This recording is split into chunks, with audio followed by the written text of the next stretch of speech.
Hello guys, Radhe Radhe. आप सब कैसे हैं? उम्मीद है कि आप सब अच्छे होंगे, स्वस्थ होंगे, अपने अपने कामों में व्यस्त होंगे। तो फिर मैं एक कहानी लेके आई हूँ। कहानी का विषय है कि एक दरख्त में कैसे एक लड़की रहती है। तो चलो शुरू करते हैं। शुरू करने से पहले एक बात कहना चाहती हूँ कि कभी भी कहानी को अधूरा मत छोड़िएगा, उसको पूरा ही सुनिएगा। पूरा सुनने से ही कहानी समझ में आती है और हमें नॉलेज होता है कि क्या हुआ कहानी में, क्या नहीं। और कहानी भी हमारी ज़िंदगी का एक हिस्सा ही होता है, जिससे हमें किसी की ज़िंदगी बारे में पता चलता है। और चलो शुरू करते हैं। बहुत पुराने समय की बात है। एक गांव में एक किसान रहता था। उसकी शादी के 20 साल हो चुके थे, लेकिन उसका कोई औलाद नहीं था। औलाद के लिए तरस गया था। लेकिन 20 साल के बाद उसकी औलाद होने का उसको सौभाग्य प्राप्त हुआ। जब उसकी पत्नी गर्भवती हुई तो उसकी पत्नी को हमेशा खट्टा खट्टा खाने का हमेशा मन करता था। और जो किसान था वो हमेशा अपनी पत्नी के सारी ख्वाहिशों को पूरा करता था। जो भी खाने का मन करता था उसको लेके देता था, जिससे उसकी पत्नी हमेशा खुश रहती थी। और किसान सोचता था जो भी उसको मन करता है उसको दूंगा खाने को, तो वो खुशी खुशी खाएगी तो बच्चा भी बहुत स्वस्थ पैदा होगा। तो एक दिन उसकी पत्नी को बैर खाने का मन किया। किसान को वो जाने लग किसान को बैर ढूंढना था, तो ढूंढने के लिए जंगल में जाने लग गया। एक तल कहीं नहीं मिला, क्योंकि गर्मी का दिन था। गर्मी के दिन में तो जल्दी बैर मिलता नहीं। लेकिन उसके चलते चलते एक तालाब मिला। तालाब के पास ही एक बैर था, उसमें थोड़े से बैर लगे हुए थे। उसने उसने बैर को तोड़ना शुरू कर दिया। तो तोड़ना शुरू कर दिया तो तालाब में से एक मगरमच्छ निकला। मगरमच्छ निकला तो फिर उसको खाने लग गया। तो किसान ने बोला, नहीं नहीं मगरमच्छ, मुझे मत खाओ, क्योंकि मैं तो खुद बैर तोड़ने आया हूँ। क्योंकि मेरी पत्नी गर्भवती है, तो मैं उसको बैर दूंगा तो खाएगी, तो उसका स्वस्थ बच्चा पैदा होगा। तो मगरमच्छ को और लालच पैदा हो गया। बोला, क्या तुम्हारी पत्नी सच में गर्भवती है? तो फिर बोला, हाँ हाँ। तो फिर बोला मगरमच्छ, ठीक है, अगर लड़का हुआ तो तुम रख लेना, अगर लड़की हुई तो मेरे को दे देना। तो किसान डरते डर के मारे बोला, ठीक है, मैं लड़की हुई तो मैं तुम्हें दे दूँगा। तो फिर किसान अपने घर आ गया और पत्नी को बैर दिया और खा ली। फिर कुछ दिनों बाद उनके घर में बहुत ही सुंदर परी की तरह एक लड़की पैदा हुई।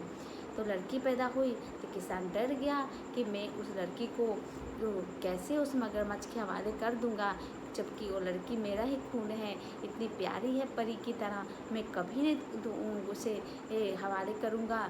उसको क्या पता चलेगा कि मेरे घर में क्या हुआ है। तो फिर वो नहीं उसको दिया। ऐसे करते करते 14 साल बीत गए। फिर उस गांव में बहुत जोरों की बरसात, बाढ़ आ गई। तो फिर बहुत ज़्यादा दिक्कत होने लग गई। तो बहुत सारे लोग इधर उधर भटकने लग गए। तो एक दिन मगरमच्छ भी निकल के बाहर आया। तो उसने किसान को खेत में काम करते हुए देख लिया। तो फिर उसने बोला, हाँ, किसान से मगरमच्छ ने, क्यों रे, तूने मेरे को बताया नहीं कि तेरे घर में क्या पैदा हुआ था, लड़का की लड़की? तो उसने डरते हुए बोला, मेरे घर में लड़की पैदा हुई थी। तो बोला, तूने क्यों नहीं मुझे दिया लड़की को? तो उन्हें बोला था मैं तुझे दूंगा। तो किसान बोला, मैं सोचा थोड़ा बड़ी हो जाएगी तो दूंगा। तो फिर ठीक है, अब कहाँ है तेरी लड़की? तो बोला, घर पे ही है। तो मगरमच्छ बोला, ठीक है, आज लेके आना है लड़की को। किसान डरते डरते बोला, ठीक है, ले आऊँगा। तो फिर गया अपने घर। किसान अपनी पत्नी को सब बात बताई। किसान की पत्नी माथा पटकते हुए बोली, हाय रे, मैं क्यों बैर खाने की जिद करने लगी, मेरी बेटी तो बिकाऊ हो गई है। तो ऐसे ही सोचने लग गई। तो मगरमच्छ बोल दिया था, अगर तूने बेटी को नहीं दिया तो मैं तीनों को ही खा जाऊंगा।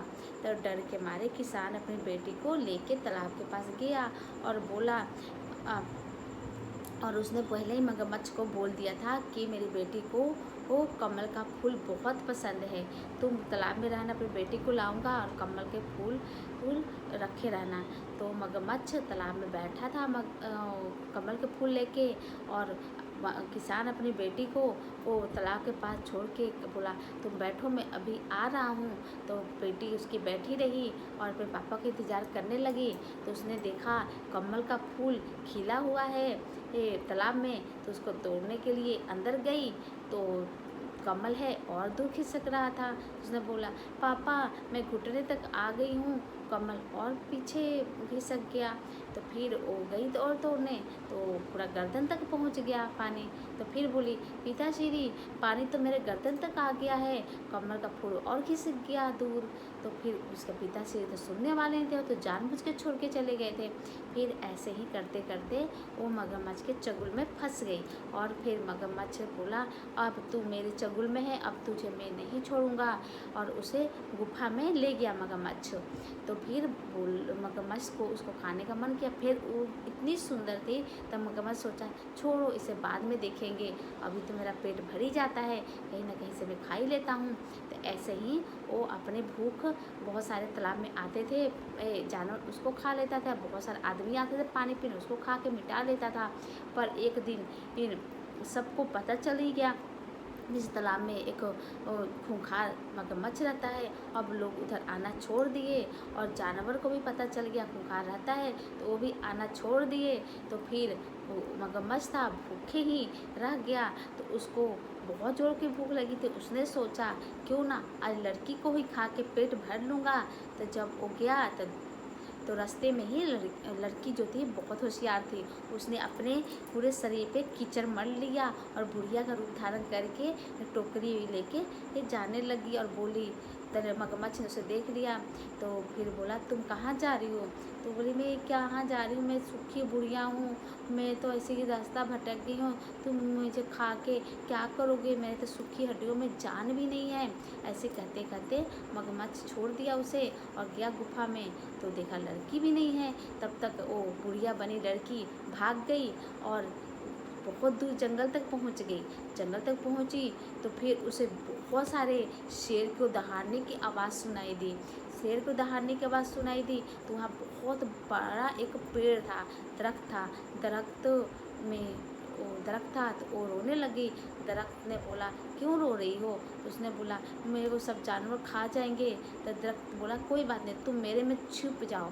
तो दरख्त पूरा फैल गया, तो लड़की उसमें छुप गई, उसमें घर बना ली। तो ऐसे ही उस दरख्त में ही लड़की रहने लग गई। और एक दिन राजा का बेटा राजकुमार वहाँ उस जंगल में आया शिकार खेलने। तो उसने दातून तोड़ना चाहा उस दरख्त से। तो लड़की ने बोला, धीरे से तोड़ना, कहीं मेरा हाथ ना टूट जाए, मेरा पैर ना टूट जाए, मैं अंधी ना हो जाऊं। ये बातें सुन लिया राजकुमार ने।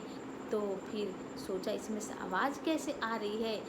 तो फिर ऐसे ही सुन लिया। तो फिर उसने बोला राजा से, सुनो, मैं अब शादी करूँगा तो मैं इस दरख्त से ही करूँगा, नहीं तो मैं नहीं करूँगा। राजा फिर सोचने लग गए, तो अब मेरा बेटा राजकुमार तो दुखी रहने लग गया है, तो क्यों ना शादी इस दरख्त से ही करा दे। तो राजा ने उस दरख्त को उखाड़ कर अपने राजमहल में ये लगवा दिया और उस दरख्त से राजकुमार की शादी करा दी। जब राजकुमार की शादी करा दी तो जो लड़की उसमें छुपी रहती थी दरख्त में, तो रोज़ रात को निकलती थी, सब अपना काम कर लेती थी और दिन में उस दरख्त में छुप जाती थी। तो एक दिन राजकुमार ने उस लड़की को देख लिया छुपते हुए और जाते हुए रात को। तो उसने क्या किया, दरख्त में आग लगा दिया।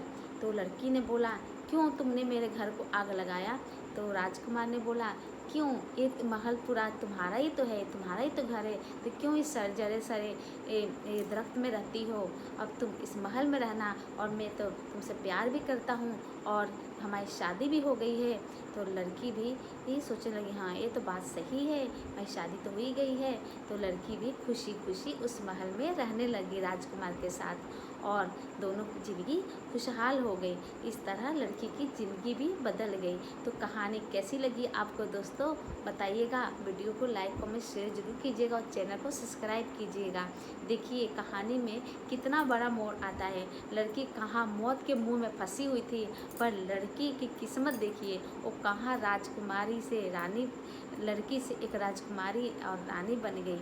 तो ऐसे ही किस्मत का कुछ पता नहीं होता है दोस्तों, किस्मत कब बदल जाए और हमारी ज़िंदगी में कब क्या हो जाए। कभी अच्छा भी हो सकता है, कभी ख़राब भी हो सकता है, तो घबराना नहीं चाहिए। भगवान जो भी लिखे होते हैं वो सही ही लिखे होते हैं। लड़की की किस्मत में रानी बनना लिखा था, तो लड़की रानी बन गई और राजकुमार और लड़की दोनों खुशी खुशी ज़िंदगी बिताने लग गए। और इसी तरह कहानी से हमें बहुत कुछ सीख मिलती है। कोई भी कहानी हो उसको पूरा ही सुनना चाहिए, कभी भी अधूरा नहीं सुनना चाहिए। अगर आप अधूरा सुन लेते तो आपको कैसे पता चलता कि लड़की क्या से क्या बन गई। और देखिए लड़की की किस्मत कहाँ, वो बेचारी मगरमच्छ के मुंह में जा रही थी और कहाँ राजकुमार की रानी बन गई। तो यही होता है किस्मत। तो आपको भी अच्छी अच्छी कहानी सुनना है तो मेरे चैनल को सब्सक्राइब कीजिएगा और वीडियो को लाइक कमेंट शेयर ज़रूर कीजिएगा और चैनल को सब्सक्राइब तो करिएगा ही ज़रूर। और भी अच्छी अच्छी कहानी लेके आऊँगी और फिर इस चैनल को सब्सक्राइब करके मेरे को आगे बढ़ाइएगा। और ज़िंदगी में क्या घटित होता है कहानी से ही पता चलता है। और भगवान पे हमेशा भरोसा कीजिएगा, भगवान जो भी करते हैं हमारे साथ अच्छा ही करेंगे। और शिव गुरु तो महान ही हैं, शिव गुरु सबकी सुनते हैं। और हमेशा शिव गुरु से दया मांगिएगा और चर्चा कीजिएगा और नमन कीजिएगा, क्योंकि शिव गुरु से महान कुछ भी नहीं है। और इस कहानी में आपको क्या शिक्षा मिली आप बताइएगा और चैनल को लाइक कमेंट शेयर जरूर कीजिएगा। तो फिर इस तरह मैं कहानी को विराम देती हूँ। तो राधे राधे, जय श्री कृष्ण।